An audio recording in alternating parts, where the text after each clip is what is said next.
Welcome to Brain Tech Support Live. Of course, if this is your first time to Brain Tech Support Live, what we do here is we talk about having a human brain and learning how to do the things we want to do in life while handling the experience of having a human brain. And there's nothing wrong with those thoughts and feelings and images and physical sensations or lack of feelings or whatever's happened inside of us. We can make space for them. We can have them.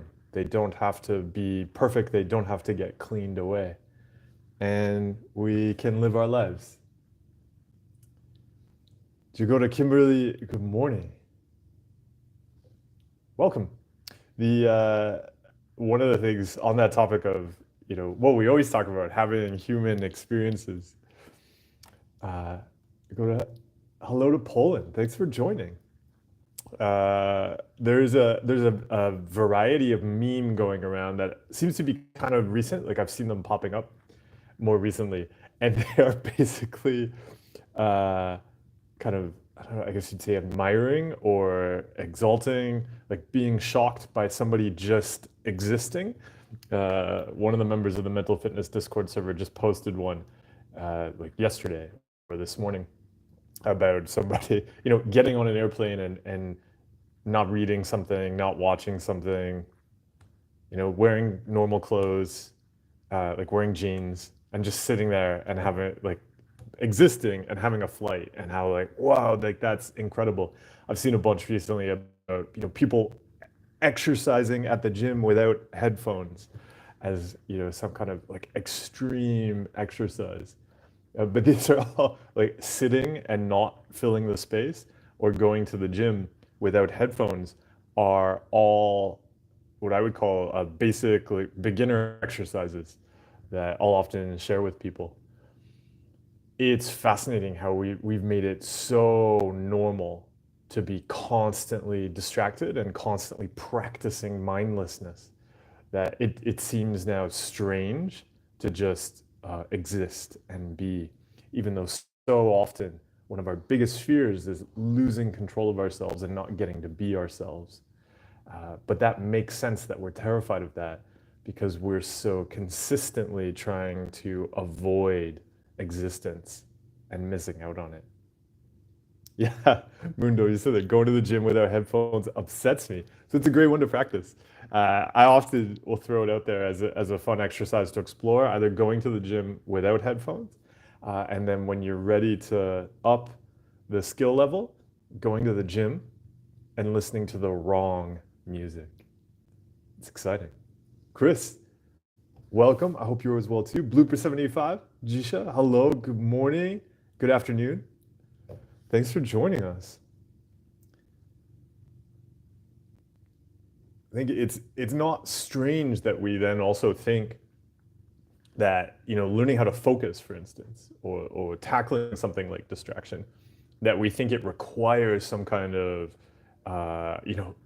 fixing in the brain, or that we have to balance some chemicals or something like that, because we've made the practice of getting bad at it normal, right? Because if we're spending a couple hours all day, like constantly reacting to whatever notification comes up on the phone, the moment you have an uncomfortable feeling, blocking it, getting rid of it, throwing something in front of our faces, constantly just like scrolling, flipping, looking for something to react to.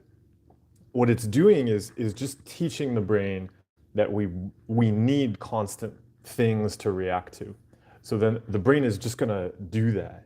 It's gonna help us. So if there's a moment where we have nothing and like we don't have our phone with us or something like that. So say like when we're going to sleep at the end of the day, what people will often experience is then the brain kicks into throwing up intrusive thoughts.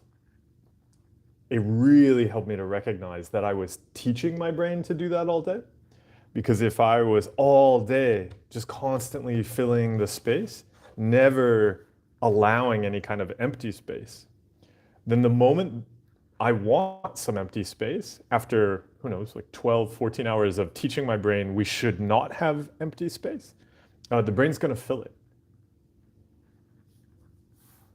And then that's people will end up doing all sorts of things around bedtime and sleep to like kind of combat that. And so we're teaching the brain to do a thing all day, and then we get in this big battle with the brain at the end of the day because it's just doing the thing we taught it to do, but then we don't want it to do that because we want to go to sleep. And so it creates a lot of tension. So it can really help to see that during the day, everything we're doing is just practice for going to sleep at the end of the day. And so if we don't want the brain throwing up lots of intrusive thoughts at the end of the day, then it's useful to show it during the day that it's okay to just be. Yeah, we can have a moment. Maybe we have to wait for something like a bus or just a meeting or something like that. And we might, in the past, had that urge like, oh, I'll just pull out my phone or I'll plan something in my head right now because I have this extra time. Going, oh, I don't have to do anything. Yeah, we can just be there and practice getting ready for the end of the day when we're going to go to sleep. Moon Dobe, you got the first question of the day. Your question is, do you think ego plays a big part in OCD? And you capitalize ego there. Can you tell me what is ego? Oh, Erica. Hello, good morning. Thanks for joining us. What is the colorful panel behind me? So I'm actually in a hotel this weekend, and that colorful panel is, you know, the kind of I assume it. Yeah, they've gone for the kind of abstract hotel colorful panel art rather than, although I feel like a lot of hotels, right?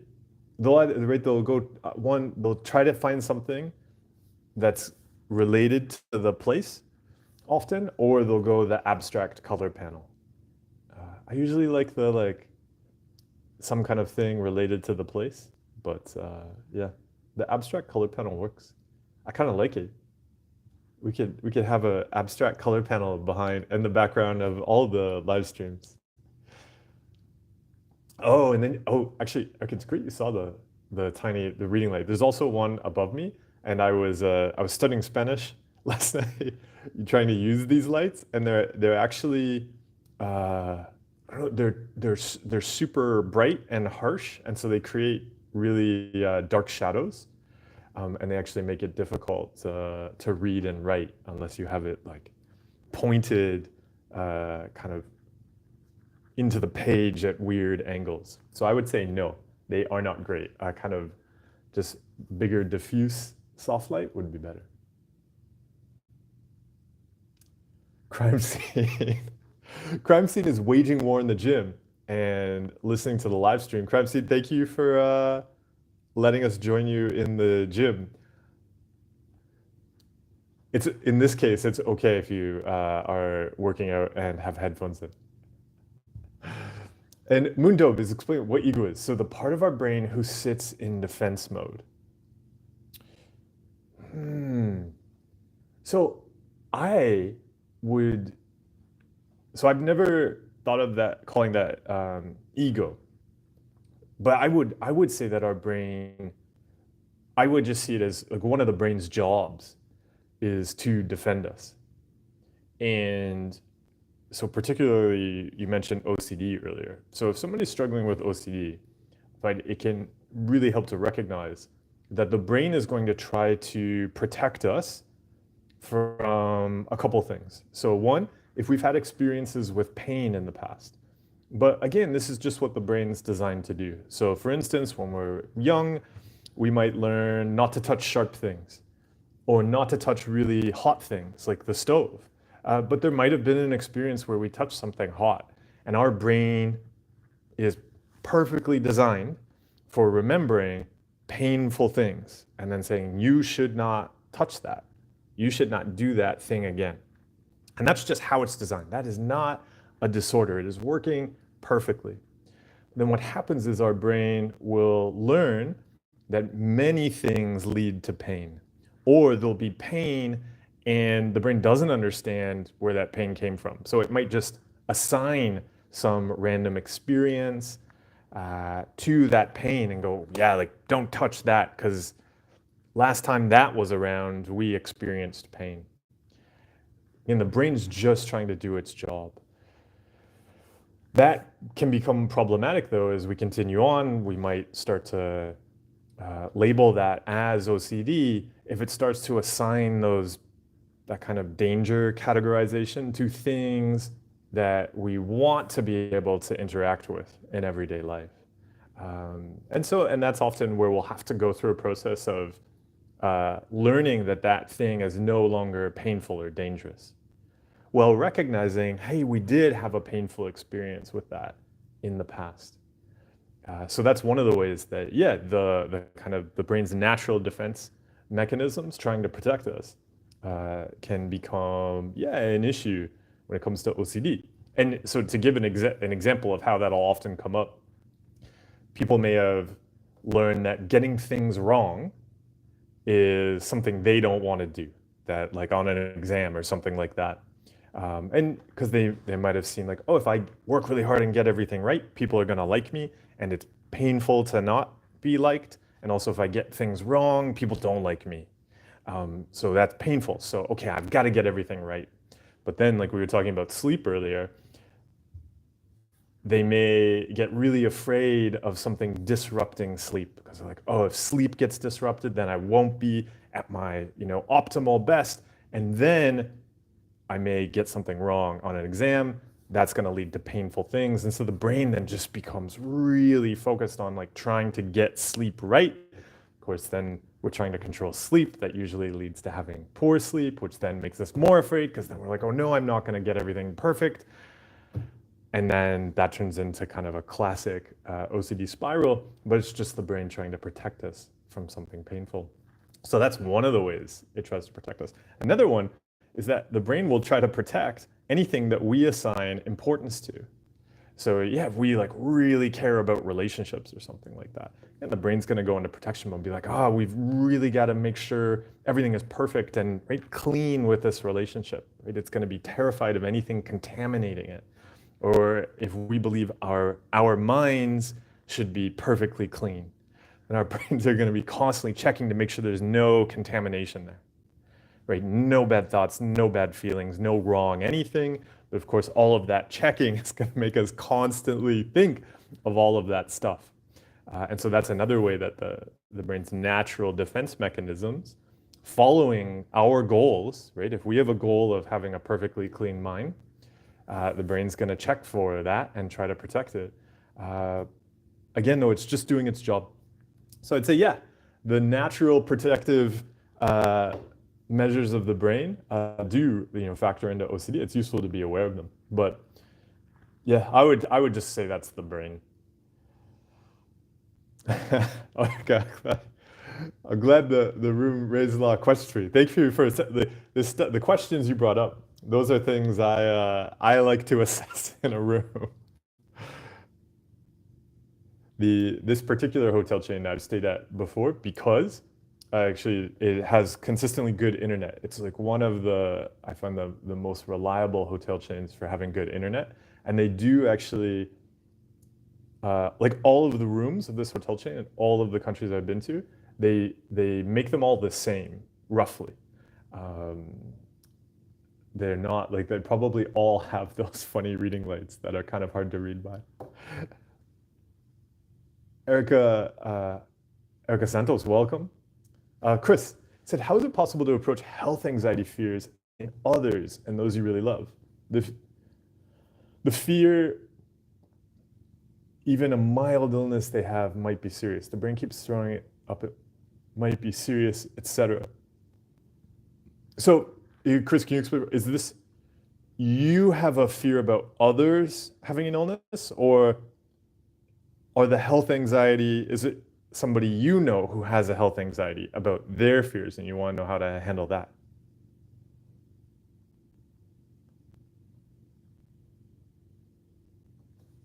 Yagoda, you said, I've been practicing mindfulness and breathing exercises, and now whenever I get a panic attack, my body memory takes over and uses mindfulness skills to ground me.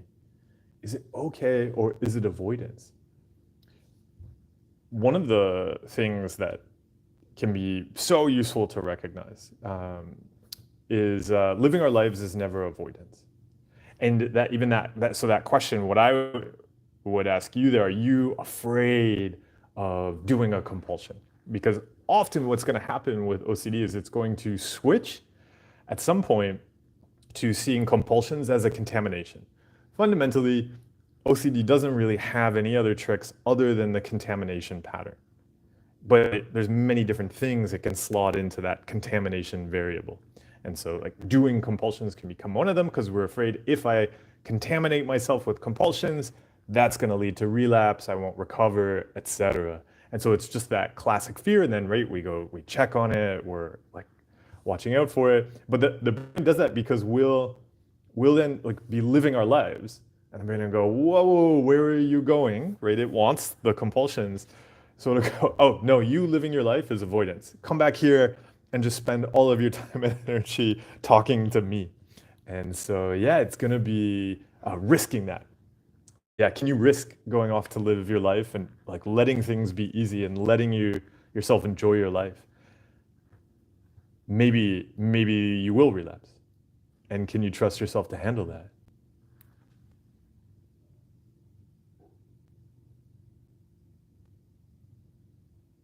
Crime Scene 96. Yes.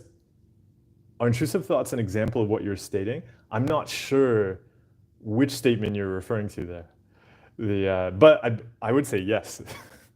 Intrusive thoughts are usually an example of pretty much anything or everything we're talking about.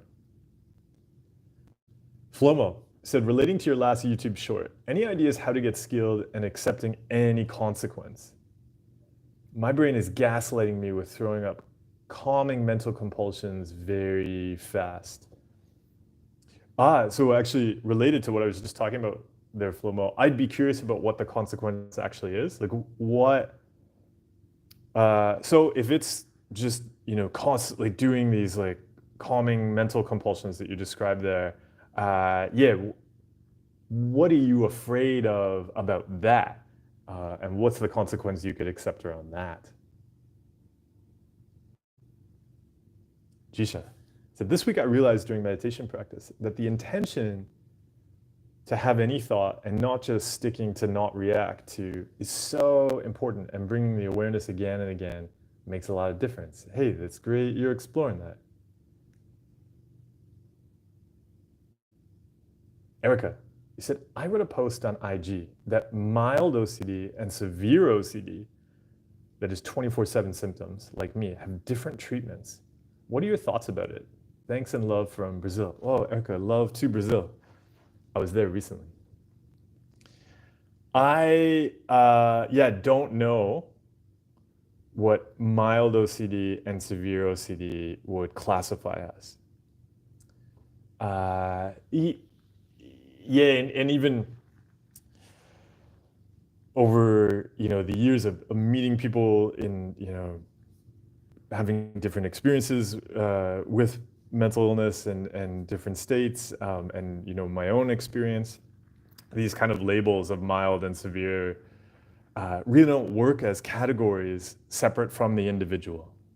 We really need to look at each individual and what's going to be useful to them, because what one person says is severe, and they say, oh, okay, I have this severe OCD, and I can't go to school, work, can't leave my house, etc. You may meet another person with the exact same symptoms who is, yeah, they'll be like, oh yeah, I've got this really busy job, and like I've got my kids, my family, and I just like I can't take any time off right now to do like treatment. But like, wow, it's just constant. And if you look at their symptoms, they'll be identical.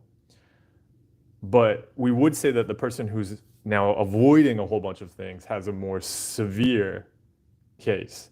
But the reality is the exercises you're going to work on related to the symptoms are actually quite similar. And so, yeah, this idea of like mild and severe, I don't find it useful as an abstract concept. We've really got to look at, like what are the actual things that you're struggling with and what would be useful to you to make changes. I would say that's the approach to take regardless of like how severe it is.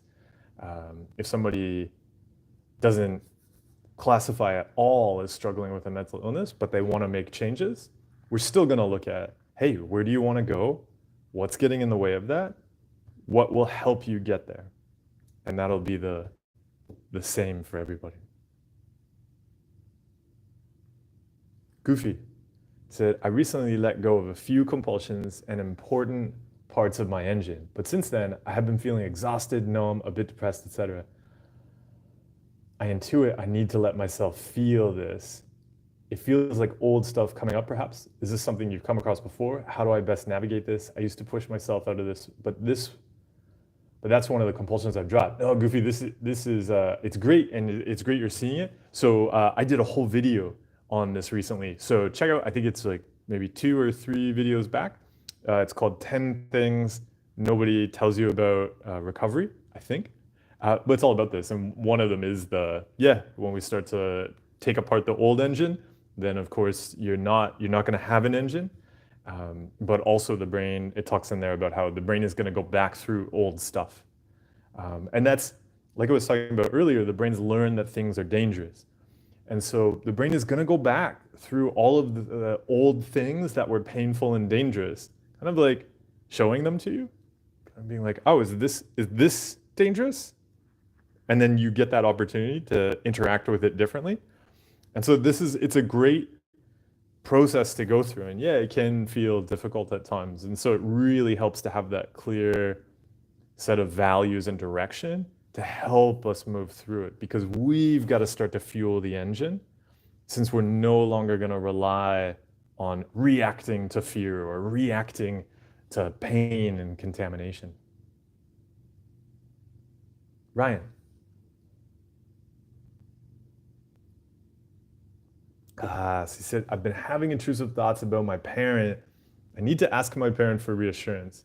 If not, I will feel unease doing something. How do I stop getting reassurance from my parent?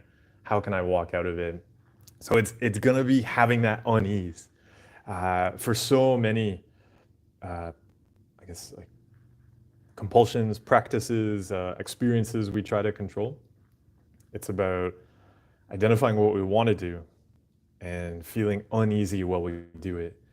It helped me to approach it like physical fitness, right? Because we understand, if you go in the gym and you're like, okay, I want to build my physical fitness, you're going to pick up the weights or you're going to do something extreme like cardio, and you will feel unease. Right? It won't feel good.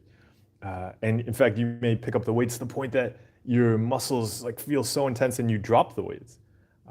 And that's okay. Like that's actually, you're pushing it to that kind of point of where your strength isn't there, and next time you'll be a little bit stronger. And so really seeing like that's okay. These kind of difficult experiences, that's what it's all about. Just like with physical fitness, mental fitness and physical fitness really are analogs for each other. We can have uncomfortable experiences while doing the thing we want to do. But each time if we hit that uncomfortable experience and we step away from it, then yeah, we don't get better at it. And that makes sense, right? Like just like if somebody, they climbed stairs and they were like, oh, that felt terrible. I'm not going to climb stairs again until it feels good to climb stairs, right? It wouldn't start to feel good to climb stairs. Actually, stairs would become more and more and more difficult. They'd feel more and more unease the more they avoid the feelings. Addicted said, I chose to be very avoidant in my teenage years. Now that I'm in my 20s, I feel a strong urge to catch up on the things I missed. Is that OCD driven or value driven? Yeah, so you could take a step away from even like, is it OCD driven or value driven? And just, look at like, what do you want to spend your time and energy on? In general, we can put a lot of pressure on ourselves if we're comparing. And so I would look at that. I would look at, separate from like, oh, I've got to catch up to somebody. No, like, you don't have to catch up to anybody.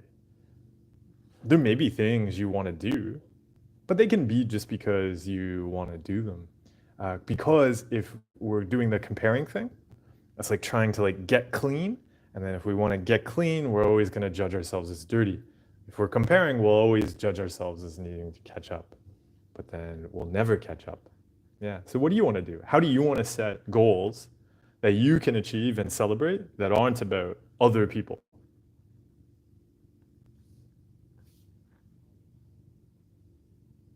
Zako said, "Oh, long-time subscriber. Thank you for being a long-time subscriber." Said, "To what extent would physical fitness help with handling OCD and anxiety?" So I exercised for many years while I was just making my mental health worse. In exercising, like physical fitness, was just another place where I practiced lots of compulsions. So exercise on its own, I wouldn't expect it to somehow magically like help with OCD anxiety if we're continuing to do all of the compulsions that are fueling OCD and anxiety. So really, and not anxiety as an emotion, but I assume you're talking about like an anxiety disorder, like really struggling with anxiety. So recognizing that those are natural outcomes of things that are going on. Or two, if the source of that struggle is from around us, like somebody's in a situation where they're precarious employment and precarious housing, and they can't access food, so like food insecure and all of these systemic issues, it'd be very natural for them to be struggling with anxiety, trying to do lots of things to control that. We don't want to say like, oh, do you struggle with food insecurity and inability and to access at the moment the basics of life, and that's causing you anxiety? Exercise, right, wouldn't be helpful. We've got to look at the systemic issues and tackle those. So yeah, whether it's something happening to you or something you're doing, that stuff needs to change.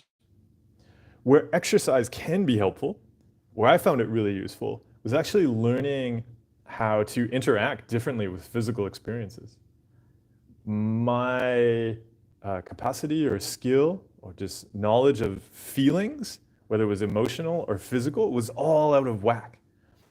And learning how to, like follow a workout plan, learning that in both ways, that I could do more physically than I thought I could, but also at other times that I could rest and should rest when I felt I could do more, was really useful. And it was learning that through physical fitness.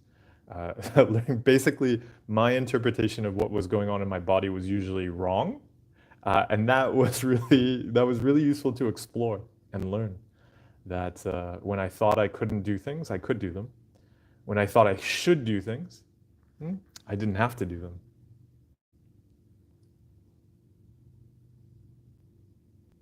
Erica said, if someone has a lot of things, and lot is all capitalized, they want to change, a big gap between their inventory and ideal inventory, how do you help them approach that? One change at a time or changing several things? Yeah, I would look at how to shrink it. So even the ideal inventory, because yeah, we could look at an ideal inventory for 10 years from now, or like really when we sit down and do it, we could create a huge gap. And then that puts a lot of pressure on us. But what if, yeah, we kind of shrink the focus so that it is more doable and manageable? There might be a couple changes that we work on, but I find we can make so much progress with things we do want to change by just gradually adding them and building them. And so we just gently move it in that direction, because we're going to keep those changes in our life for a really long time. So it's okay if we say, hey, I'm going to take this next month to just like explore this one thing. But I know that after this month, I'm going to keep this one thing in my life. So it's worth it to give it the time to see how I can do that.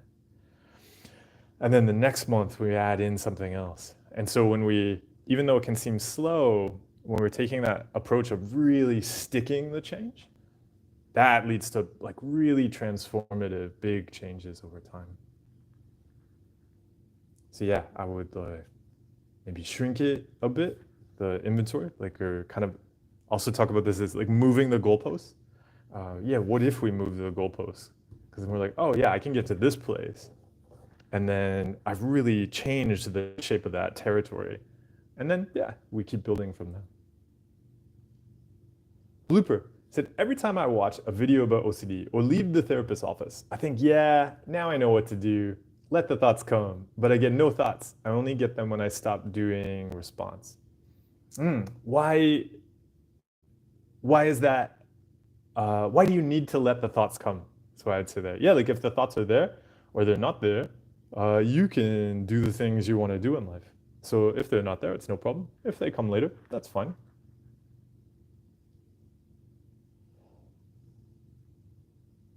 And so Chris explaining more about the health anxiety. So yes, so worrying about children, spouse, or close family being seriously unwell and starting to worry and panic, even if they have a mild illness. The brain throwing up your worst fears about losing them. But it's great you see it's about losing them. We really care about the things we care about, and we don't want to lose them. Earlier we were talking about the brain, this kind of like protection, defense measures. That's all it's doing. Remember I mentioned like things we care about. It's going to try to defend them. It's going to look for anything that could contaminate. We do not, like the possibility of something bad happening to people we love. And so when you notice that, rather than starting to do the compulsions, it's an opportunity to see that you really care about them.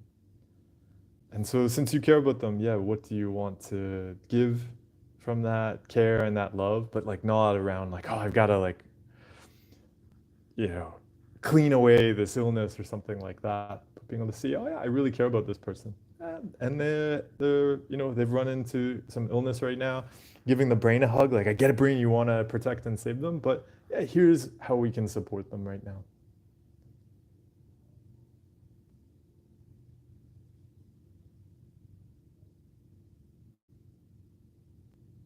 Moondobe said, I've had a terrible time recently and I've had my lowest point ever. I've been too proud to ask for help and realize that's a big problem. Pride seems to be a big issue with my brain. Yeah, I'm sorry you're running into a low point. Yeah, whether we look at it as pride or even just that we'll often carry things we don't need to carry. I'll talk a lot about us doing unpaid overtime work for the brain. A lot of it's that. It'll just go, oh no, like this is a heavy thing. We have to carry it alone. And we don't have to. But so often in so many ways, whatever will trick us into like carrying all of this extra stuff, that's often what pops up in our heads. It still helps me. There are a bunch of different things that can come up in life where I've set a value around always asking somebody else now.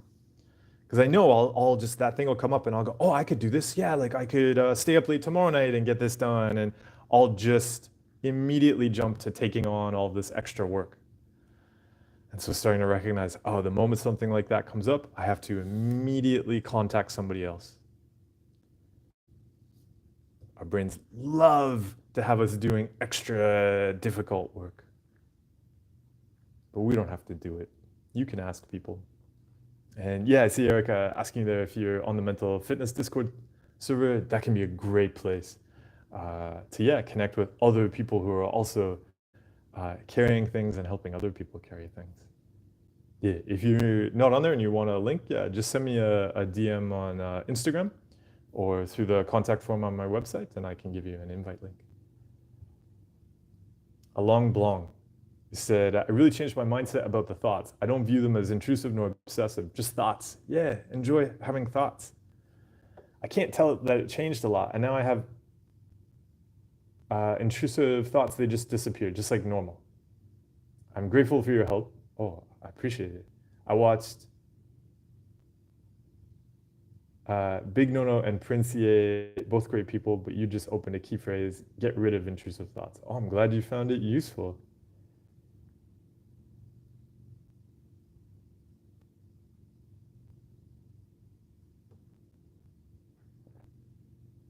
Flomo said, yeah, on the calming mental compulsions. Yeah, you mentioned it could maybe keep the anxiety monster alive that is chewing on my leg. And this, I don't know if you caught it earlier, I was talking about, yeah, as we're making progress, almost inevitably, pretty much 100% guaranteed, the brain at some point will switch to trying to get you to do compulsions around recovery, doing compulsions around compulsions. Be like, oh no, is that a compulsion? You better come and engage with me. You better talk to me. Like, let's debate it. Let's figure it out. Spend time on this. And so there'll always be a point where we've got to, yeah, absolutely. We start out like making a lot of changes, cutting out a lot of compulsions.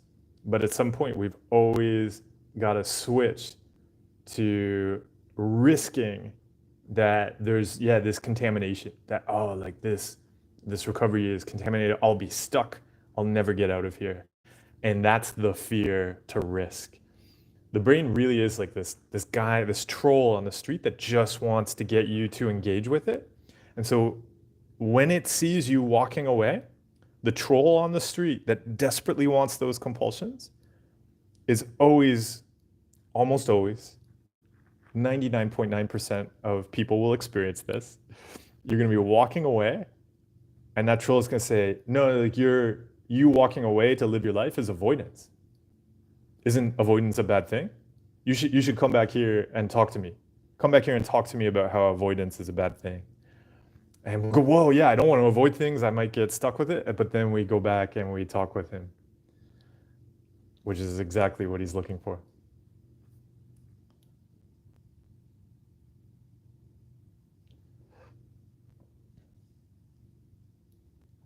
Chris said, if you identify worrying as your biggest compulsion, what are the best next steps to take to cut it out?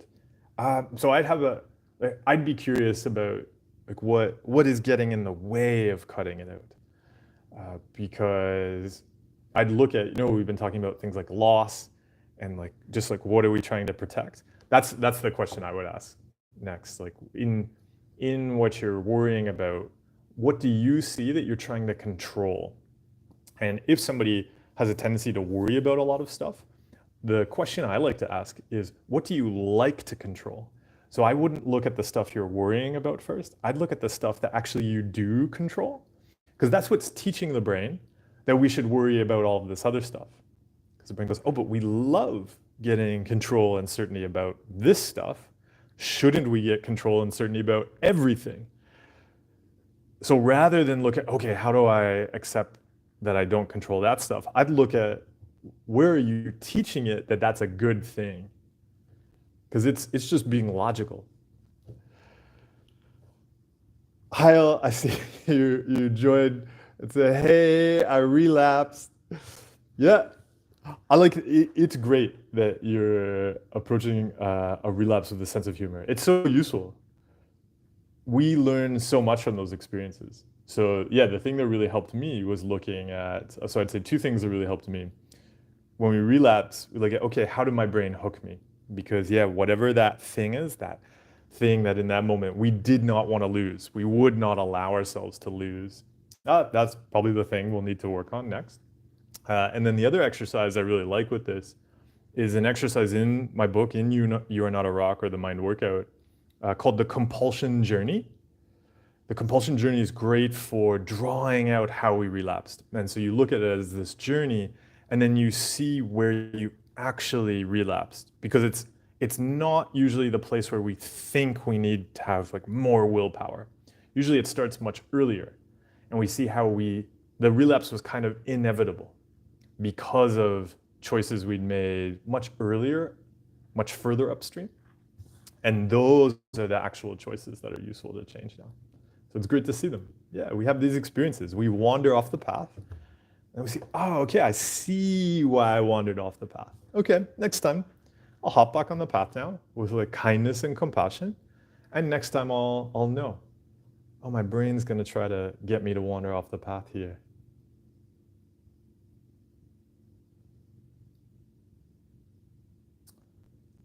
Ace Raven said, I have a hard one for you. What is the fine line between treating your OCD and using treatment as reassurance seeking? Did you encounter this? Absolutely. So I would say it is not hard. It's not a fine line. It's so what it is, it's going to be like switching sports. So this is why if somebody reaches out to me by email, they like will have a tendency to say like, oh, I've got to like tell you all of the problems, and like, or here's all of the things I've been working on. So I find it really useful to switch the focus to what do you actually want to be growing and building. And I say that's like changing sports, because it's starting to say like, yeah, there you're like, what's the fine line between OCD treatment and reassurance? I would bet if we looked at what you're describing as OCD treatment, is it also like trying to get rid of a thing you don't like and be certain you've cleaned it away completely? So I would say right away, that's kind of back wrapped up in OCD. Like, oh, bad thing, must fix and clean away. So I find it helps to change sports, leave that sport completely, and look at where do I want to go? And then what are the actions that are going to take me there? And yeah, if some thoughts come up, if some feelings come up, if some compulsions come up, okay, I can look at that and see, oh, do I want to spend my time and energy on this? What would I like to spend my time and energy on? Okay, I'd like to spend my time and energy on these things.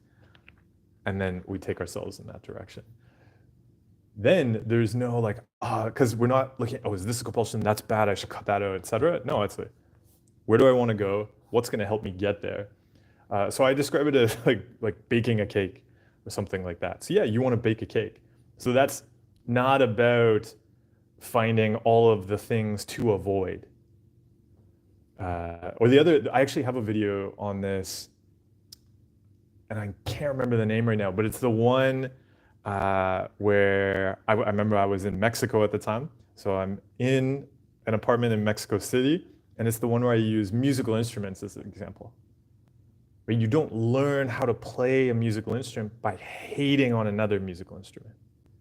You don't learn how to play the clarinet by avoiding the tuba. But so often when we approach mental health, we're like, oh, I hate the tuba. What's the right treatment to get rid of the tuba? But you want to play the clarinet. So why are you spending so much time on the tuba?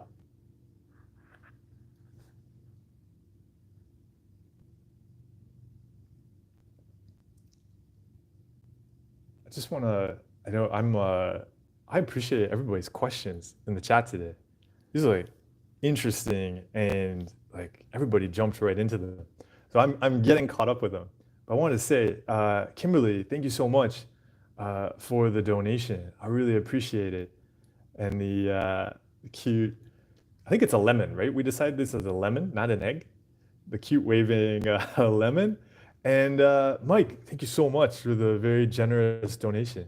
I really appreciate it. I see said here, thank you, Mark. I just finished your book, and it has helped save my life. Oh, it's an honor. I didn't know what these thoughts and feelings were all just part of life. I thought they were me. I didn't know that by trying to stop them, I was actually calling them to me. Hey, I'm really glad the book was helpful, Mike. That was totally the reason for writing it, right? Like this stuff is really normal. Like a lot of us are going through the exact same things. And yet we haven't kind of as a society talked about these a lot, or talked about the fact that, hey, there's different ways to navigate this. So yeah, that was totally the reason for writing the book. And I'm really glad it found its way to you, and you've been able to put it into practice. So yeah, enjoy continuing to put that into practice on your adventures ahead. Yeah. So yeah, thank you for the donation and joining us today.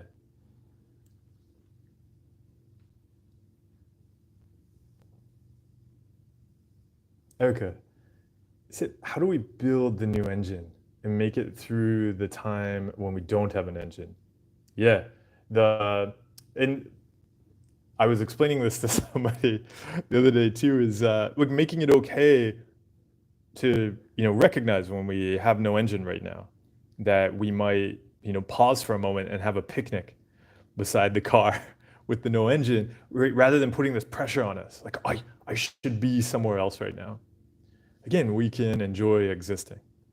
So always, even as we're building an engine, it helps so much to enjoy doing what you're doing, which is a phrase that I came back to a lot. Like that's, I would say I still practice that. It was so helpful to recognize that whatever I'm doing, that's gotta be success. So again, that shifting the goalpost close. So whatever we're doing today, so if we're like, I have no engine today, I'm building the engine, but we're not going anywhere today. Celebrate the hell out of that. As we're doing that, it can be useful to look at, how do I make tomorrow easier? So I would say one of the things I would look at when you're building an engine and there's no engine is really looking at, how do I make tomorrow easy? If we're always making tomorrow easy for ourselves, it becomes easier to give that time and energy to maybe doing something that's a little difficult, because there isn't that engine, there isn't that fuel to action. As we make it easier, we're able to bring those parts in. As we're able to bring those parts in for the new engine, we're able to move where we want to go more easily. And it just builds and builds and builds. But it's so much easier to build that new engine if we are celebrating where we're at, not seeing ourselves in some kind of like hole we've got to get out of. So wherever the engine is at right now, that's amazing. And yeah, we'll add some parts in. Maybe it'll start to move. It kind of reminds me of I see everybody playing Zelda, Tears of the Kingdom, building these wild engines to move through these like magical worlds. That's a lot of what we're doing all the time. But yeah, when you first start playing the game, I don't know, maybe you have a wheel and a shield, if you're lucky. That's it. So like, enjoy that.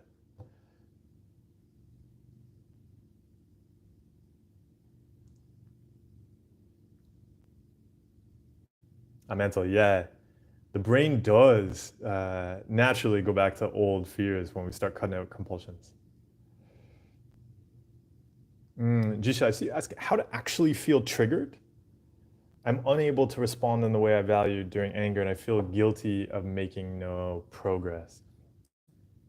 Oh, I see. How to actually feel triggered, feel anger, and respond. But even making space for that, because you can see the brain, again, turning it into a problem, like, oh, I should be reacting in some other way, and I'm not, therefore, oh, it's a problem.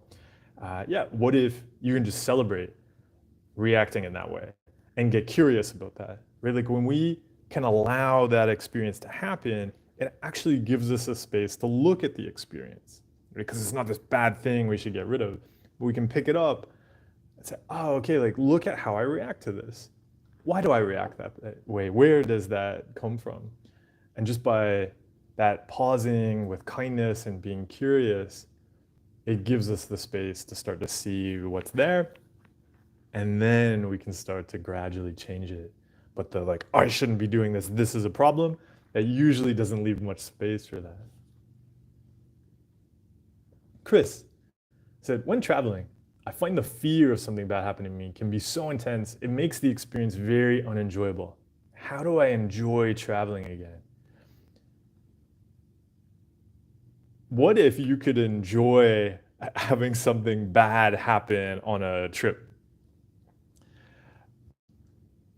Could you trust yourself to handle it? And in that fear of something bad happening, what's the consequence you're afraid of? Because there might also be something to look at in the lead up to the trip, especially if you're setting some kind of expectation around like a trip should feel a certain way, a trip should be perfect.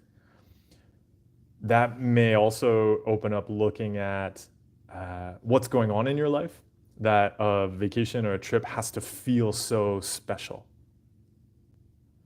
Because there might be other things where you're not getting to do the things you want to do. So then those what become brief moments of getting to do the things you want to do become so important, and we don't want them contaminated. But yeah, also sometimes finding ways in our life to bring more agency into other areas allows us to not need to have a trip be so perfect.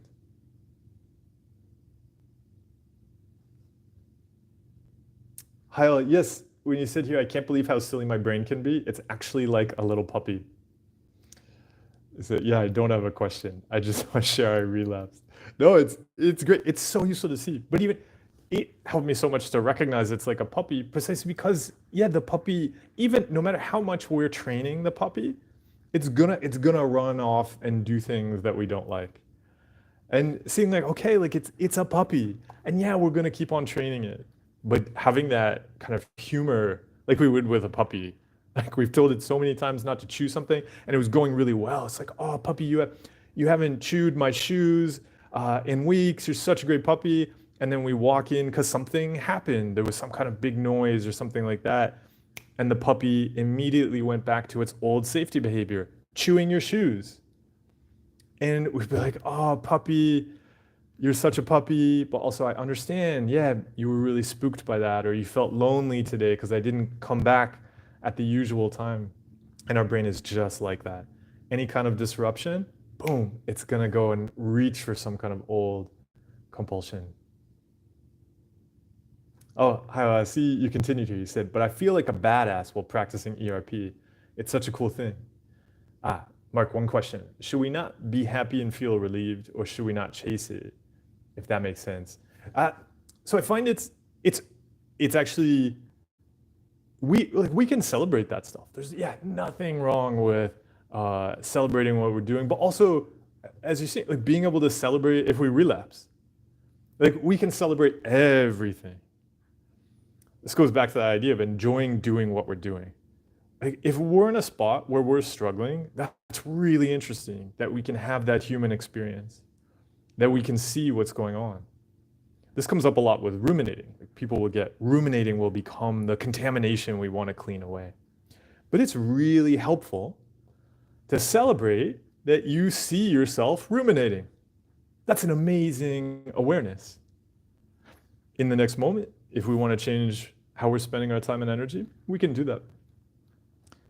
But we don't have to like hate on like, oh, I shouldn't have been doing that. Like, oh, no, like that's terrible. I'm never gonna go where I want to go, et cetera, et cetera. No, like that awareness is so skillful. The awareness to see when we've relapsed and catch it is amazing. Yeah. Also, like it's amazing to do things, to like be practicing ERP and do things we never could have done in the past.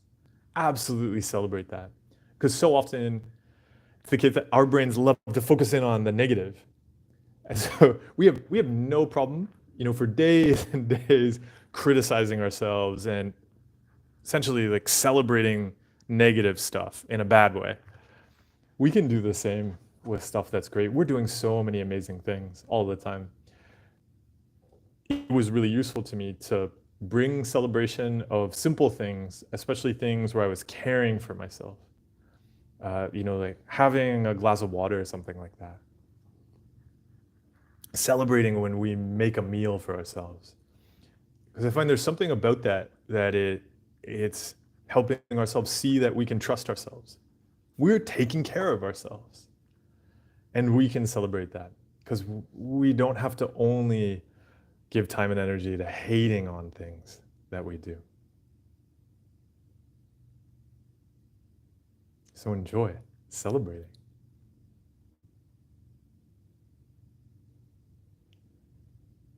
Inner City Hoops said, living a healthy life is the goal, enjoying all parts of it.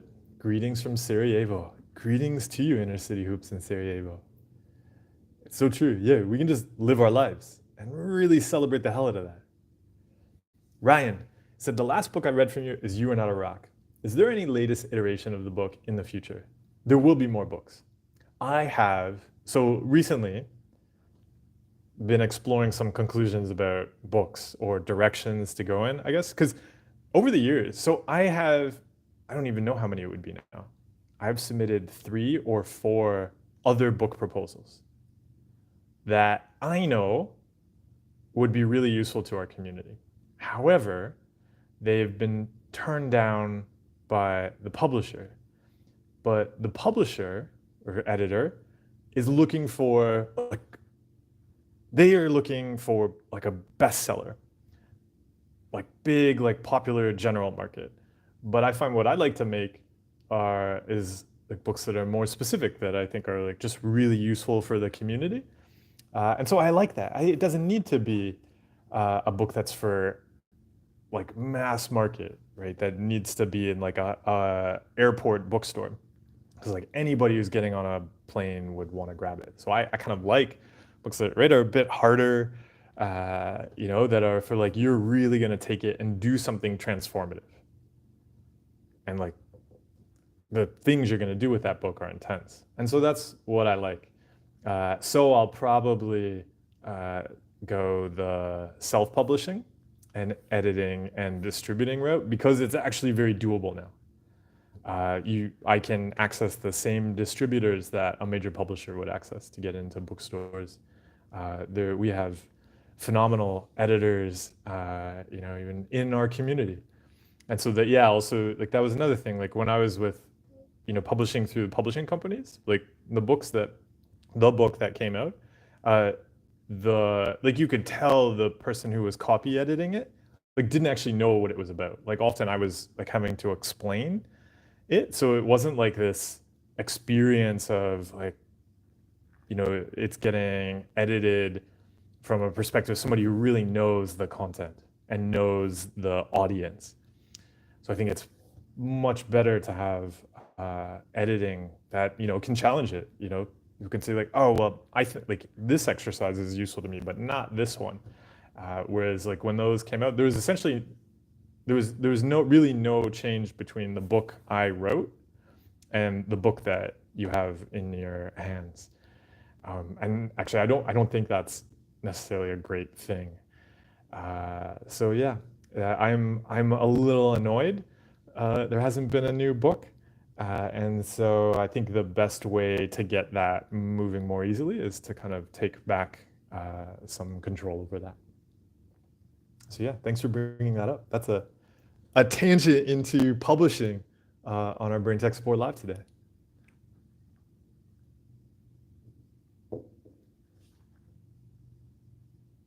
Yeah, Mundo, it's great. You said, I'm trying to think of exercise as self-care now and not something I must do to feel better. Yeah, exercise it's amazing to celebrate that we can move our bodies.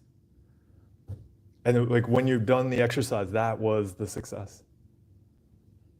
My downward spiral. You said, what kind of part-time job is okay for someone with OCD? What kind of part-time job would you like to do? In that question, so I see that question come up sometimes on like forums and communities and things like that. It is just a compulsion, like it's a question just stuffed with compulsion. It is like an empanada of compulsions.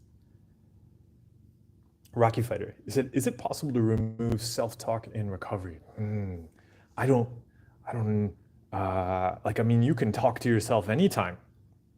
So I don't think that would be a useful goal. Gary, this is your first time catching the live. Thank you for joining. Thanks for watching on replay. I'm glad you could be here with us today. You can watch the replay later and you'll be like, that's me.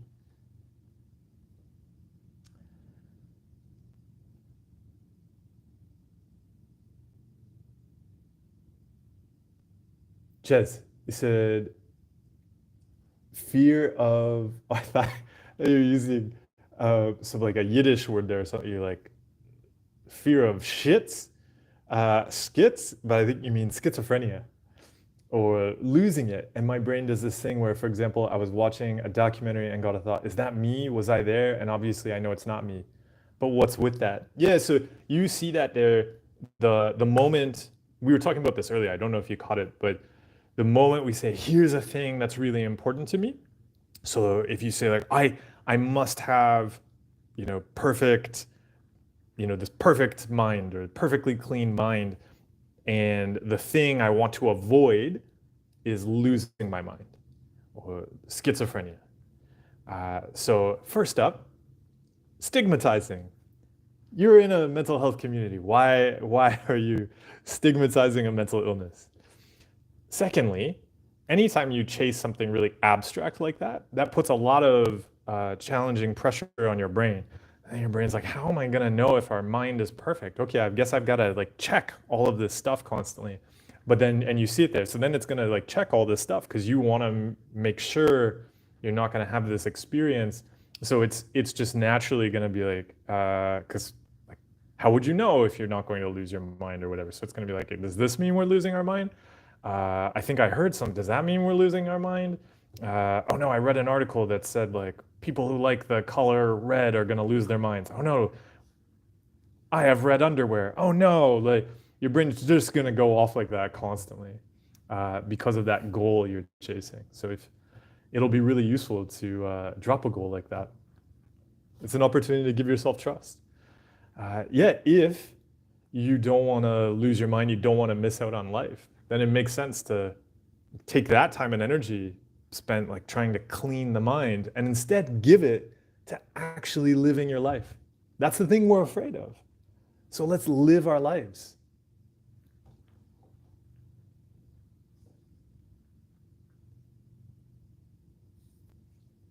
Stefan, welcome. It's good to see you. Yeah, he said, have you ever read Meditations by Marcus Aurelius? 2,000 years ago it was written. A lot of what he reflected on is the same mental fitness practices you talk about almost 2 millennia later. Yeah, I think this, so I've never sat down and read the Meditations, but I've seen segments and quotes from it over the years. Yeah, I think it's really useful to recognize like this stuff isn't new. We've been figuring out and knowing how to interact with human brains for a really long time. And also, yeah, when you read things like Meditations, for instance, or there's many other old books that touch on the same topics, you really see that this stuff isn't, again, it's not some kind of special disorder that other people can't understand. Uh, yeah, learning how to handle this stuff is a human experience, a human journey. And we've known how to do it for a really long time. But also understanding, yeah, it's natural that we would struggle with it. It's not strange. It's just being human. Ryan, yeah, he said, how do we accept the thought when it's about losing what we lose? Should we accept the outcome and don't react to it? But see, we will react to it. Like, part of it is making it okay to have that reaction. We don't want to lose those things. Of course, we're upset by that. Of course, that hurts. Of course, it makes us anxious. Of course, we're afraid. We can be afraid and recognize, yeah, like I would really care about losing that because I really care about it. So instead of spending more time chasing around brain stuff, because then I am going to be missing out on it, I'm actually going to go and give that time and energy to living my life right now. Yeah, I may lose it all tomorrow, but I can live right now.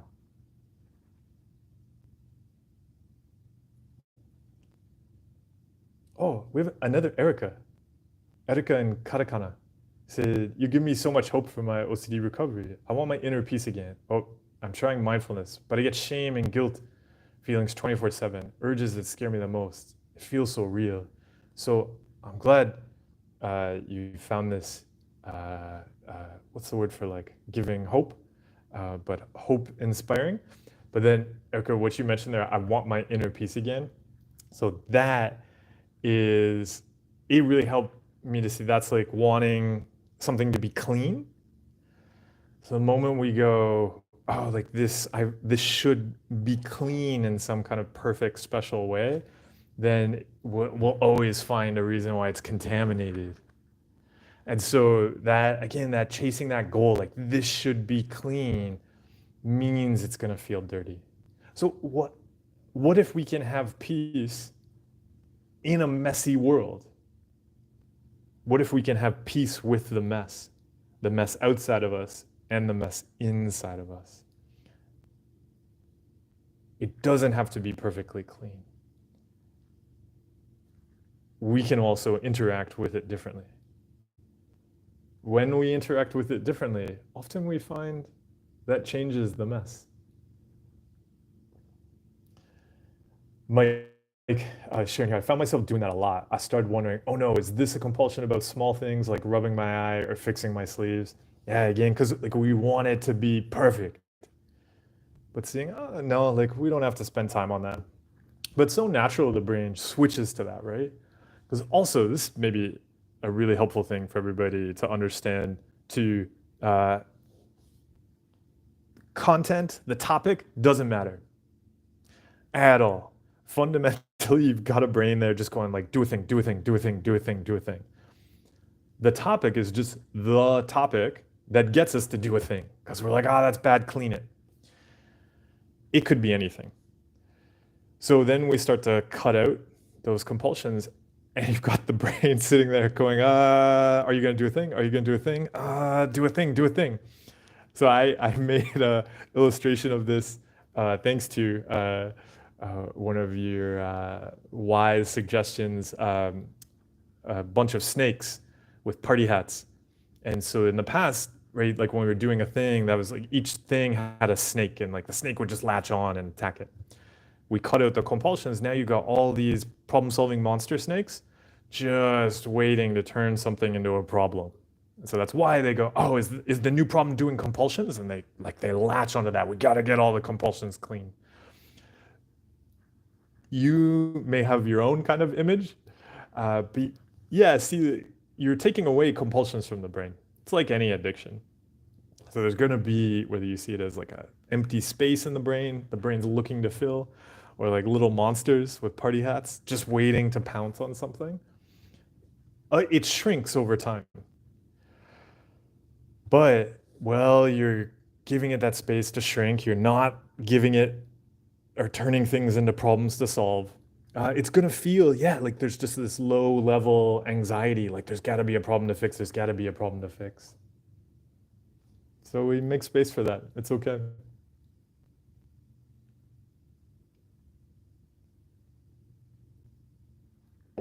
Chez said, I've always loved the Titanic. Oh, then I'm sorry that it sank. And lately have been consuming a lot of info on it because it's fascinating. But it isn't okay to be obsessed. I'm judging myself on this thinking, is this okay?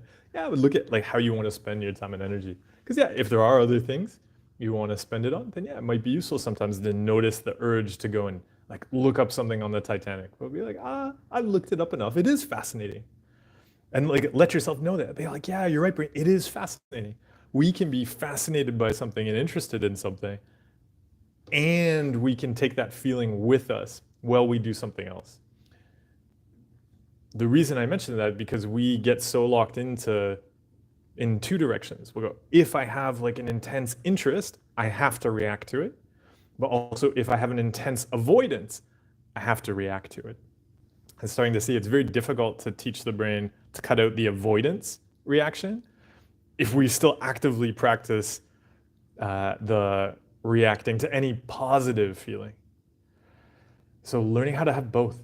We can be super excited and interested in something and choose to do something we value. That might be different. We can be super terrified and avoidant of something and choose to do something we value. That might be different.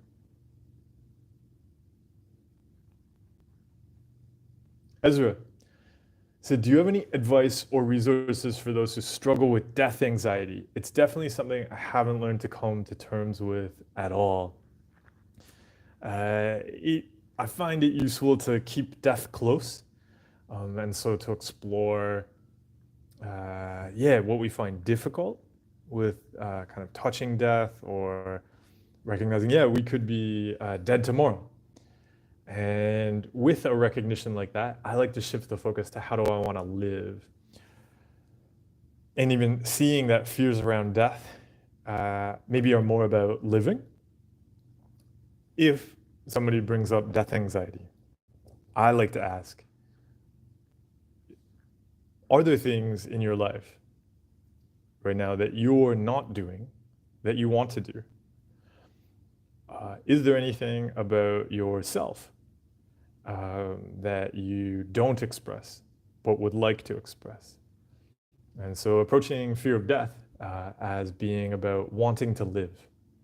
And so, how can we live right now? And that doesn't mean we're somehow like cleaning away the death anxiety. But then when it comes up, it lets us say, hey, yeah, you know what, Brian, I do want to live. And look, today I did. And so, yeah, maybe a space whale will eat Earth tomorrow. Okay, and yeah, I won't be able to do anything else. But today I did the things I want to do. And again, like we were talking about earlier, though, like moving the goalposts. So seeing like, hey, if all we did today was enjoy sitting under a tree, but we wanted to do that, then that was life. And yeah, if we all just sat under a tree today and had a picnic, and the world got swallowed by a space whale tomorrow, that would be enough.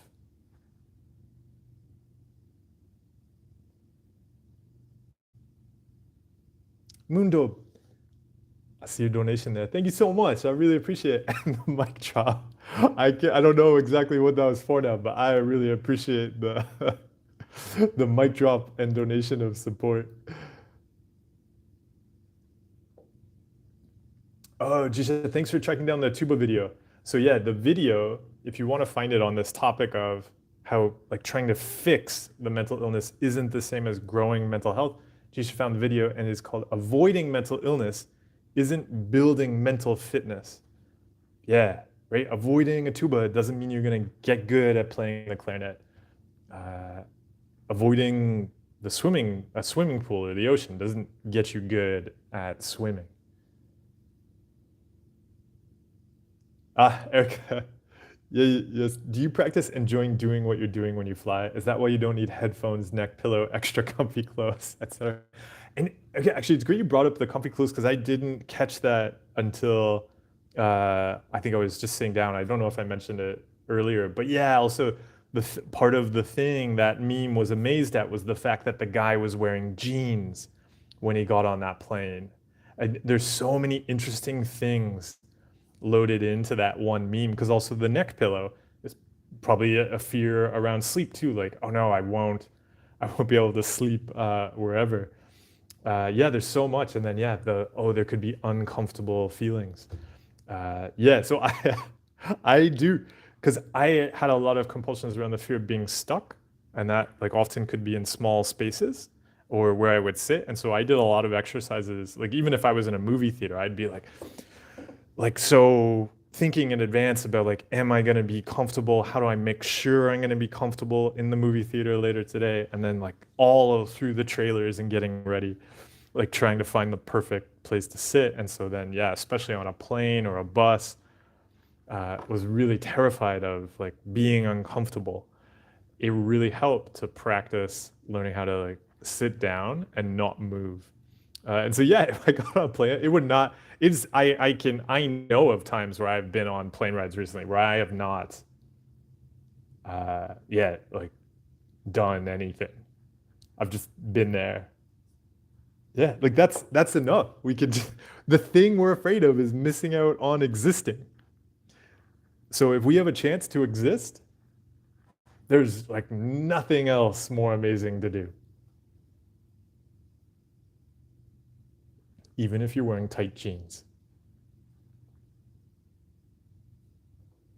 To be fair, all my pants are really comfortable. Yeah.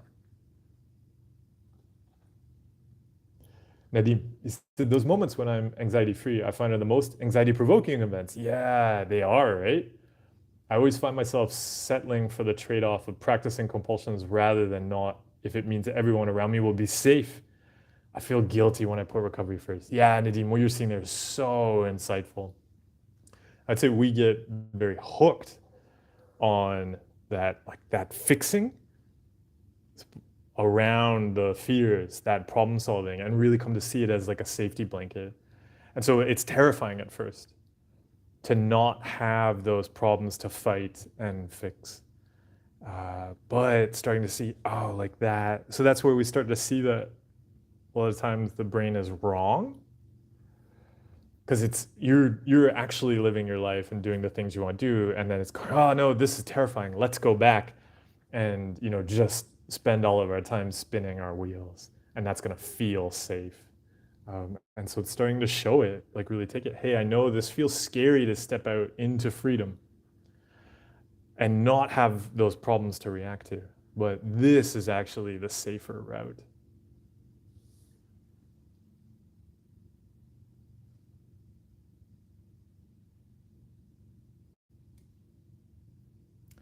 Folkvies, yeah, you said, I think we need anxiety. We intrinsically have anxiety, yeah.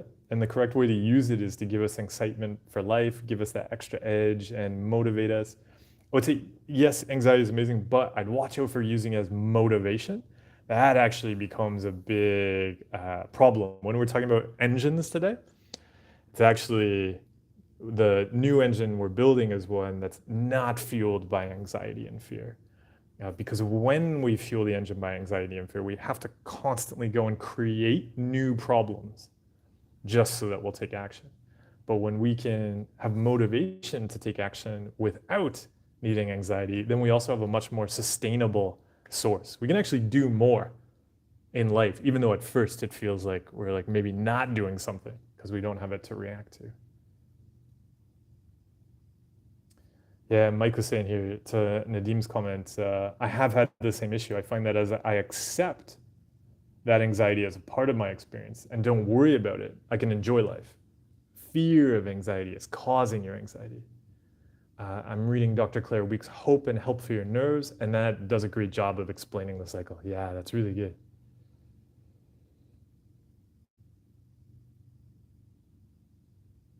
Mundo, indeed. You said, I always think if I change jobs, I might have better mental health. Never thought of it as a compulsion.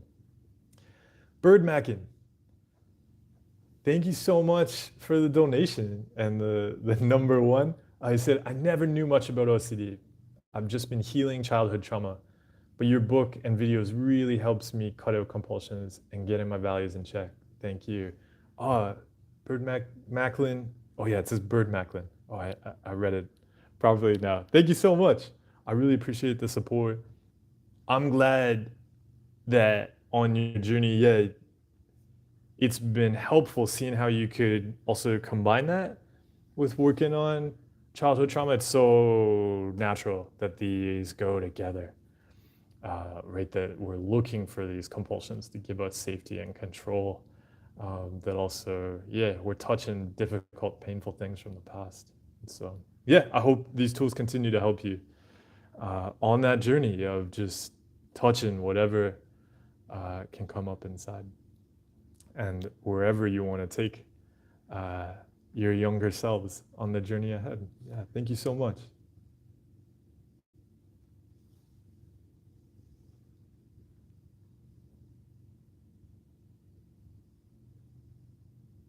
Oh, Erica, thank you. Thank you for reading my indie published books of the future. Yagori said, do I have a pet? No, I love pets. And I see, I can kind of see the street that I've been walking on a lot. And there are a lot of dogs on this one street near where I'm staying right now. They are all my pets. So yeah, I love animals. But yeah, having a pet, it would not be, I think, very kind to the pet to have to follow me in my lifestyle right now. So I enjoy having pets in whatever neighborhood I happen to be in.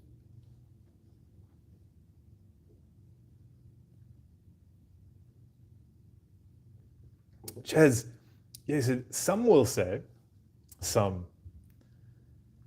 Who are some? I think some would be a nicer name if we like gave it a bit of like some. Some is a nice word. Yeah, we kind of some. Some will say, even after being recovered, we can't say we don't have OCD as it's a genetic thing or whatever. Thoughts on this? Would you agree? There is no scientific evidence for that. In fact, what we find, I was doing a keynote at a OCD research conference once, and the psychiatrist who spoke before me was actually, they do research on the genetics, and they put up this great slide where they showed, so all of the different studies that had tried to find a genetic cause of OCD over for as long as we've been doing these studies, and it just looks like a polka dot pattern. I can't remember the exact number of gene markers we've identified, but it's vast. And you can just look, if you were to search like gene markers OCD online, yeah, you'll find like a whole bunch of study, and like when the study comes out, the PR of the study is like, our researchers at our university have found a genetic marker for OCD. But then you look at the next study and it's a different genetic marker. And then you look at another study and it's another genetic marker. And then you find another study that found that other study. They weren't able to replicate that when they went to a larger sample set, and so on. And so there is no, yeah, like there is, we cannot look at your genes and know whether somebody has OCD. That doesn't mean that mental health and fitness isn't genetic, just like physical health and fitness, right? Your genes lay the field. But what you do on that field is so transformative and impactful. If we looked at a whole bunch of people who drowned, for instance, we might find some genetic commonalities in a particular sample set. Does that mean that that is a gene that causes drowning? We could look then at a sample set of people who are swimmers. We could take Olympic swimmers. We might find some of the same genetic anomalies. We have bodies. Our bodies have genes. But what we learn, what we can access in the world, yeah, has a hugely transformative impact. You could look at a family. Some members of the family may go to the gym a lot, and they may have all sorts of capacities that other members of the family don't have. They have the same genes, though. Absolutely, genes are going to affect our mental health, but you get to do things with them. And yeah, fundamentally, or maybe fundamentally is not the right word, technically, OCD is classified based on like things you do. Like there's no, and this goes for all mental illnesses, they're classified on behaviors and things like that. You can't have it without the behavior. So you're also getting into like an interesting murky territory. So if OCD was, if we said like it's a genetic thing, that would mean we would then be going to people who are having no issues at all and saying, oh, you have OCD, you have a disorder. And they're like, yeah, but I don't have a problem with any of my thoughts or compulsions, right? Because it's not about the genes, it's about us hating on brain stuff.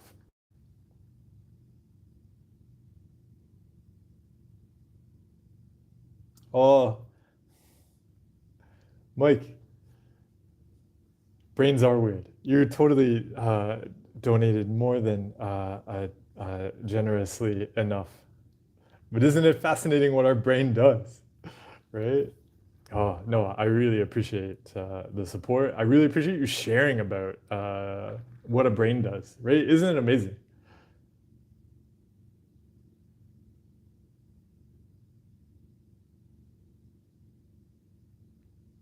Yeah, and you see, actually, oh, thanks for sharing this, Mike. So yeah, what you're noticing there is something that brains love to do all the time. So we said, would look for ways to make myself feel better to show I'm not inadequate. Yeah, our brains love to make us this like problem to fix. Be like, oh, you've got to like get out of this hole. And it's so useful to recognize that we are whole and complete. It's, yeah, it's great you're saying here, I'm now allowing myself to be human and understand it is okay I felt like that. I don't have to do anything to deal with that feeling. I can continue to be here with you guys learning. Absolutely. Thank you for being here with us. And Nadim, thank you so much for the donation and the support. That's so kind of you. I appreciate it. And I really appreciate you sharing earlier. It was, yeah, really insightful and useful to hear. So yeah, thank you for joining us today.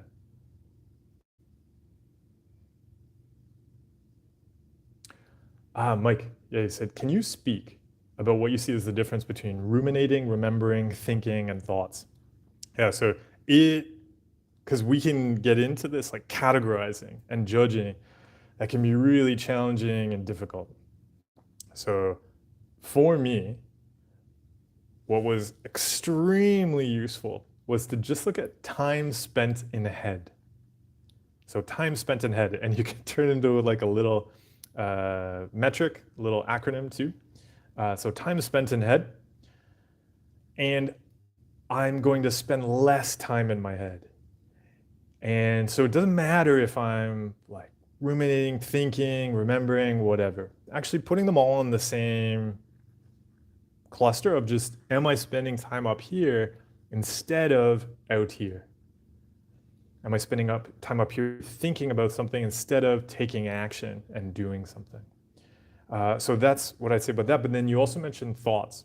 So I would see thoughts as just the random stuff that pops up, stuff that we're aware of. So I would categorize thoughts like sounds. Like if I hear somebody walk by in the hallway in the hotel, or a thought pops into my head of like, we should eat donuts later. Those are both the same, right? Things I experience. And I get to choose what I take action on. And I may take action inside my head or outside my head, but I'm gonna be very cognizant of if I'm spending too much time in my head on anything, then I'm gonna wanna spend more time outside of my head.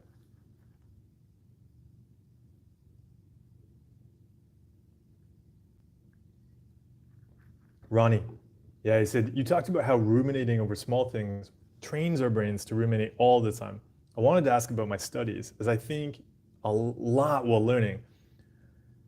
Does that contribute as well? So studying is a great example of where there's this uncertainty presented to us, and we want to do well, we want to get it right, and we kind of end up put in a position where we're having to spend a lot of time doing a thing. And so I just find it useful to bring compassion and awareness to that. Because yeah, if we're doing a lot of time studying, especially to control some future uncertainty, all I would expect there is that the brain's going to want to keep doing that. And so when the studying's coming to an end, I would just look at how can I have a ramp down to start to show my brain, hey, we don't have to do that anymore. Because what can happen is we're just like, I've got to study, I've got to solve this thing, I've got to do well, I've got to save the future by doing well on the exam. And then the exam ends, and the brain just kind of gets locked into that spinning. And then it's like, oh, but we don't have an exam to study for? Okay, well, what if we thought about whether we're in a simulation or not? Or like, why don't we think about past relationships? Like, it's gonna fill the space. And so we've got to show it like, no, like I used my superpowers for the exam, and the exam's done now. And so now we're gonna turn the superpowers off. So yeah, I find it's more about just learning how to turn the superpowers on and then how to turn them off again. But we've got to give it that process of turning it off. Because yeah, I mean, if we're going to talk about genetics, it does seem like our brains are really good at just going in one direction and not stopping. We've got to show it like, okay, we went in that direction and now we're doing something different. As Erica explained, if your genetics are human, you might be genetically predisposed to have OCD. Yeah. If your genetics are an orca, you might be genetically predisposed to ramming sailboats. Hunter said, how do you overcome paranoia when you know it's unfounded? Yeah, actually, so I find two things, and there's a video on my channel recently, what if your brain is wrong? We talked a bit about paranoia in particular. And yeah, so I look at two things. So one, just starting to recognize that our brains are often wrong. So we'll have that feeling like, wow, like this feels real, and be like, oh, okay, like that's, my brain throws up these feelings of things being real that are wrong. Like just starting to notice that. Be like, oh, okay, fine brain, you can do that. Like I don't have to pay attention to it. But then also looking at it, so because I had a lot of paranoia, and I would change what I was doing in my home because I was being watched. And so it was useful to start not doing that. So if there are any compulsions, like cutting out the compulsions around the paranoia which involves risking the fear. So that was like going, oh, okay, I am being watched, but I'm not going to change what I'm doing. Because I'm telling my brain, hey, I'm being watched, or people are out to get me. I can handle that. I trust myself. But yeah, then also recognizing it's just wrong.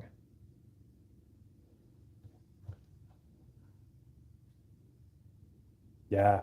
Stefan pointing here on the genetics said, yeah, some people have great physical genetics and lift heavy weights easier than others. Some don't have that. But with work in the gym, they can get just as strong or even stronger. Same with mental health and fitness. Yeah, it's totally true. And I think the point you brought up there too is so useful to recognize. Like somebody who has like great genetics in the gym might not have to work as hard when they're younger. And so they just get used to that. Like, oh, this just comes naturally to me. I don't have to work on it. But then they might really struggle later because they never learned how to work hard. But then somebody who like that didn't come easily to them and they really had to like, have great meal plans in place, rest well, have a good structure of workouts, they'll just keep excelling because they learned how to do that. I find that's so useful to recognize with us because often I'll hear from people be like, oh, I wish my brain worked like normal people. But that person you're seeing as normal, when they run into a difficult situation, they haven't learned the skills to handle that. And that can really throw them off. Whereas, it can be kind of strange or weird or unfortunate to have to learn how to handle a brain that does like horrible stuff. But by learning that, you're so much more prepared to handle anything life can throw at you. And that's like a pretty amazing skill to have. It's amazing to build this awareness, right? Lots of people are ruminating constantly, have no clue what they're doing in their head. Uh, Learning about what we're doing up here and learning that we can do different things up there, such an amazing, useful skill in life.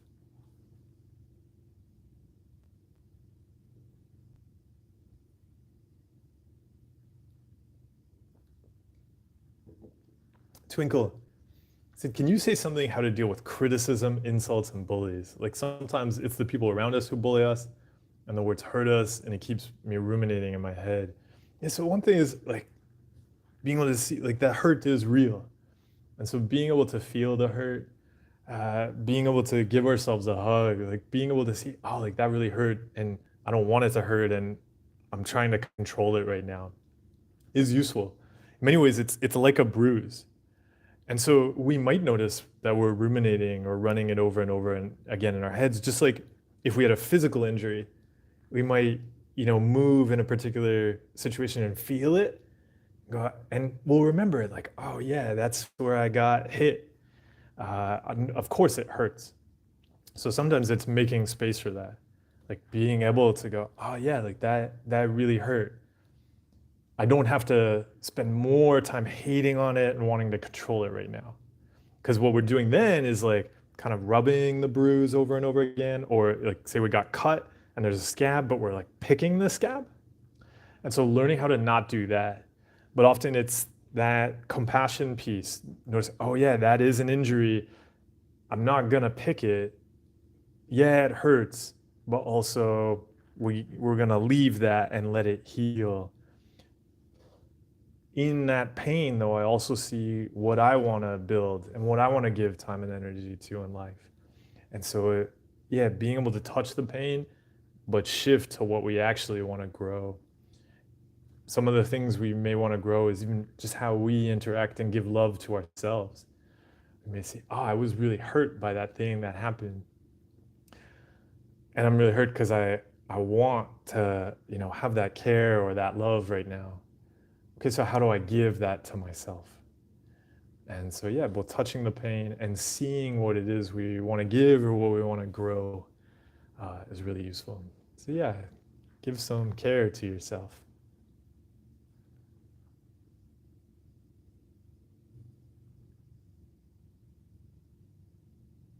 SW. Okay, so he said, over the last few years, I've been told by different mental health people that I'm a typical Puro, that I have mixed anxiety disorders with traits of OCD. That sounds like a kind of like a dessert, like a sundae. That I have OCD and now it's back. to being oh, so to OCD, now it's back to mixed anxiety disorders. Yeah, that's what I usually order at like a gelato shop. Can you mix a scoop of each anxiety disorder? I was reassured that it was OCD. Now I'm obsessing that because it's not OCD, I might act out the thoughts and feel like isolating again so I don't do anything bad. Yeah, so what you're running into here, and like this is why on that genetics topic too, there's no such thing as OCD outside of a label that somebody gives you. Mental illness labels are just labels. So yeah, you go to a bunch of people, you show them different things at different times. One of them had an argument with their mistress that morning. Another one didn't eat a sandwich. Like on and on for so many different reasons. You're gonna get a different label because they're just labels. So I don't know if you caught it earlier. We were talking about the importance of. So like somebody asked about like OCD treatment. I said I found it really useful to just shift the focus to where we want to go. And so, yeah, and you could call it any kind of mental illness treatment. What do you actually want to build and grow? Because that can stay the same. You can be like, okay, call it whatever you want. Like it's mixed anxiety disorders with like hot fudge OCD on top and, pistachios. Like it sounds indulgent, but like say that's what is the thing or whatever, doesn't really matter because you're going where you want to go, and we want to look at what's actually going to help you go there. That can stay the same. The topping on your dessert, it can be anything, any day.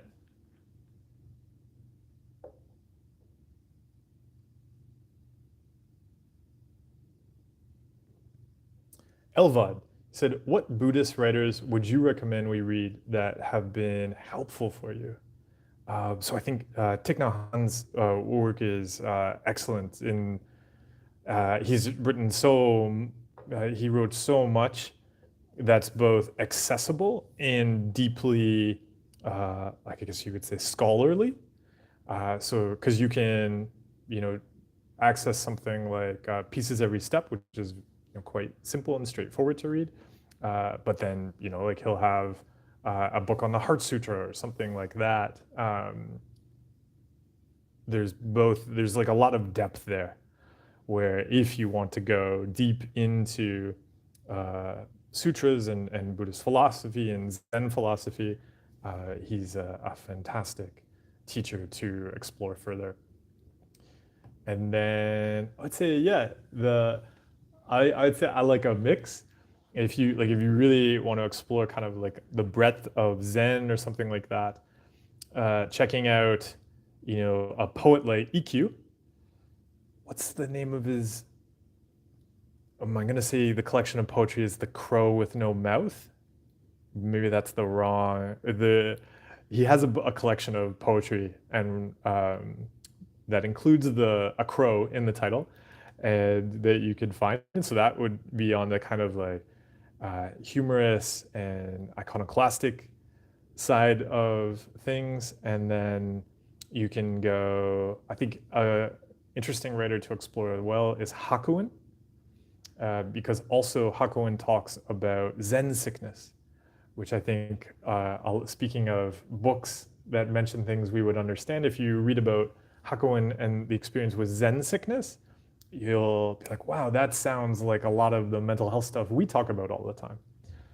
And so also Hakuin has kind of an extensive body of work as well. Yeah, so those could be some places to start. Yeah, share any book reviews with us, anything you just discover.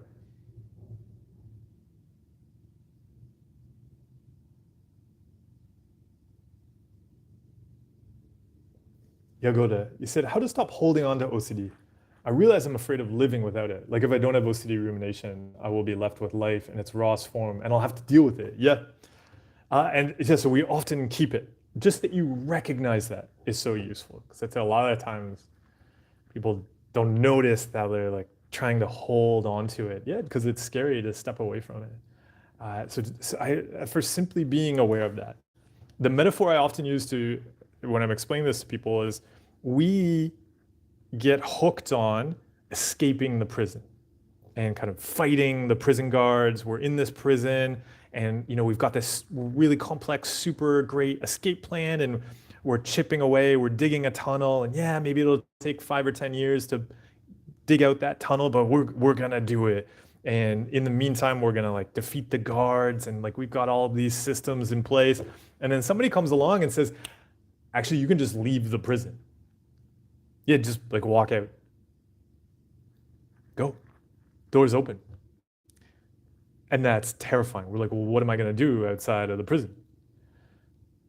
Oh, like, live your life. You're like, yeah, but what about my really great escape plan? Like, I have a really good plan for escaping the prison. I'm like, yeah, but you can just walk out the door. Like, you can just leave. And it feels so terrifying.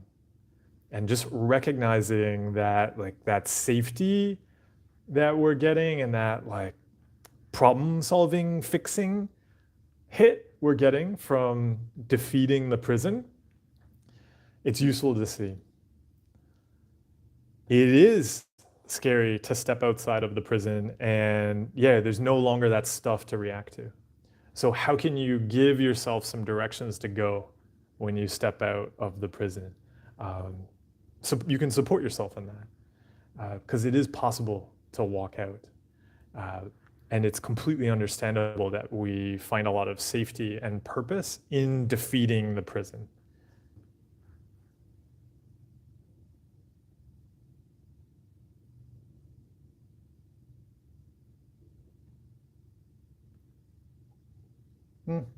Elvan, what you bring up here is really great to look at. Yes, how can I make sure that my politics and my organizing is based in my values rather than my emotions like anger or despair? I want to be mindful and rational with my politics. It is also great to look at just for your own, like not burning out, but also for being able to, yeah, step into difficult experiences and not get bounced around, but be able to say, hey, here's what's useful, here's the direction we can go. Yeah, there's a lot of bad stuff here, but this is what we're going to build and grow. And again, just being aware of it. Because you see that if we start just reacting to whatever we're angry about, then that thing very much has control over the organizing and the building. And then it's very easy, and you see this a lot, actually, is a tactic that gets used a lot to like just do a terrible thing, because then whoosh, that energy in the media, and then also often maybe how people are organizing gets like sucked into that. And so it really puts everybody in a reactive mode. And so, yeah, just starting to be aware of that, just exploring, yeah, what do we value giving our time and energy to? What do we want to build? And understanding, and there's going to be things that come up that we're going to want to react to. And so how are we going to handle them? We can expect them and say, okay, when this happens, we're going to want to go like harder. We're going to like really feel some difficult emotions about that. So how are we going to support ourselves both feeling those emotions? We don't have to pretend like those emotions aren't there. But we're going to have those emotions while we keep building in a useful direction.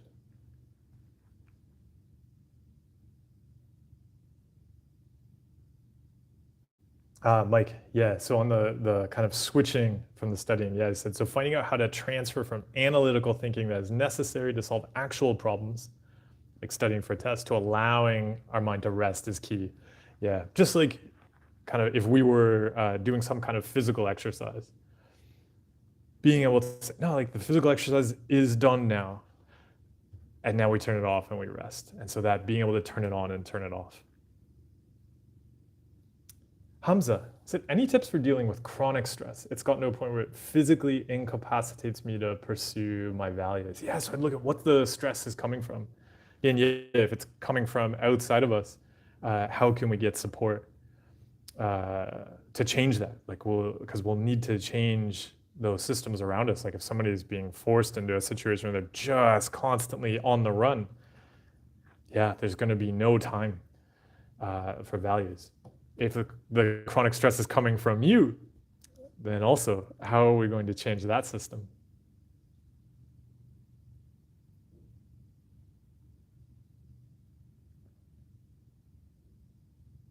Oh, and Erica is saying on the politics, yeah. Well, there's an interview between Bell Hooks and Thich Nhat Hanh about love-based politics. Oh, thanks for sharing that, Erica. I didn't know that. I'll check it out too. Yeah, and they mean love is an action, not an emotion. That sounds great.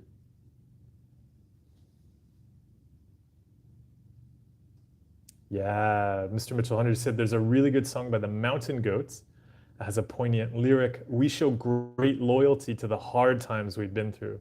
Yeah, very relevant to keeping OCD. Exactly. And Erica, yeah, thanks for sharing Thich Nhat Hanh's name there. Yeah, that is correct. Mike, yeah, you're saying on the prison, hence the concept of values. We're giving up what we thought of as our life, exactly. And we need to create a new life, and we do that around our values. Yeah, it's exactly that. Like we had this structure around like everything is about defeating the prison, and we're good at it. Like that's part of it. Like we got a lot of satisfaction and achievement from solving the prison, but it kept us in that cell. And now seeing we can step away from that. But yeah, how do we give ourselves that satisfaction, that achievement, that direction? We now have to give it to ourselves. Otherwise, we're going to keep putting ourselves in a position where we have to defeat the prison.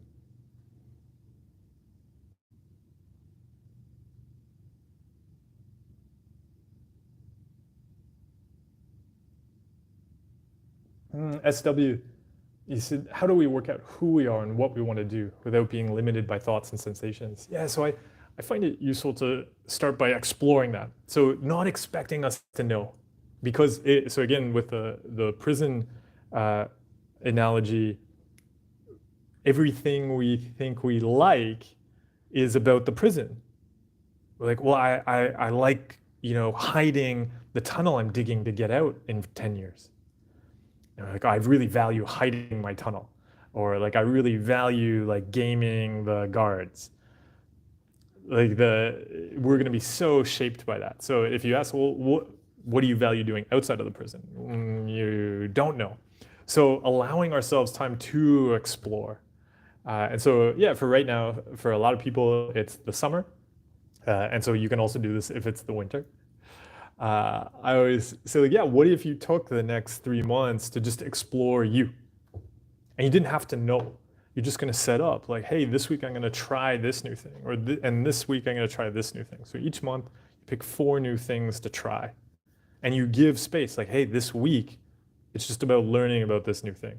And then at the end of each month, you look at whether you want to keep anything. Like, oh, like when I tried that, yeah, I really felt engaged with that. I like that. Like, okay, what if I kept that around? Like maybe I do that once a month or something like that. And you just gradually start to explore you. And yeah, making that okay. It's okay to take time exploring you.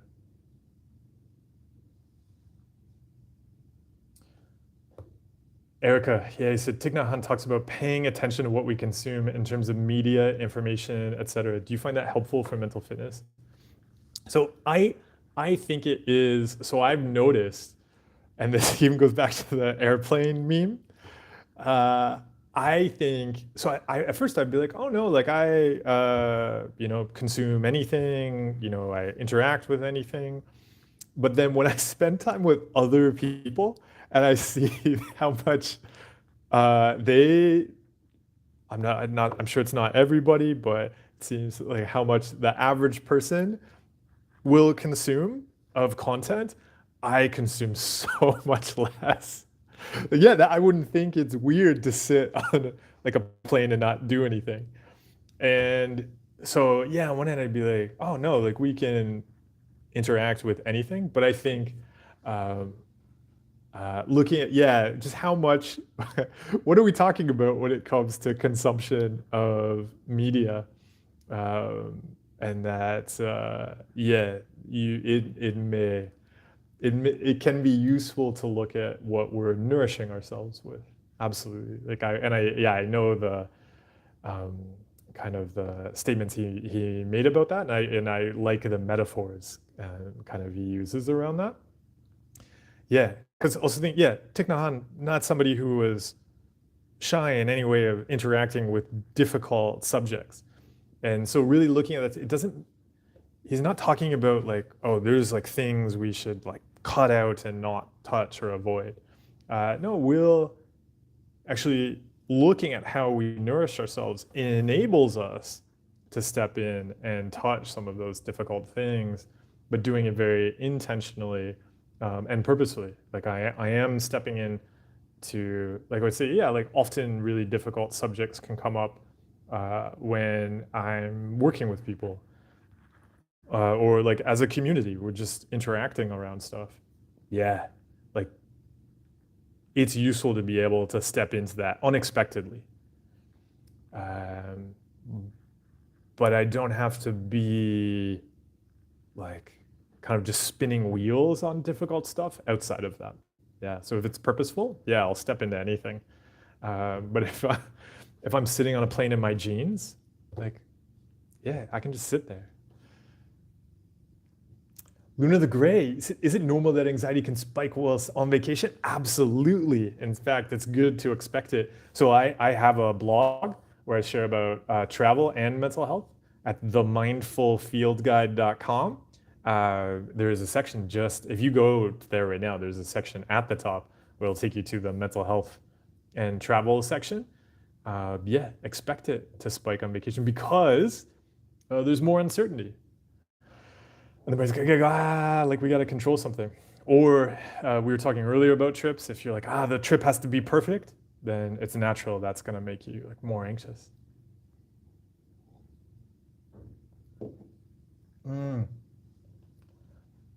Chesrisa, I don't think I can turn off my brain. It's always doing something because I think it's ADHD. That does just sound like a human brain.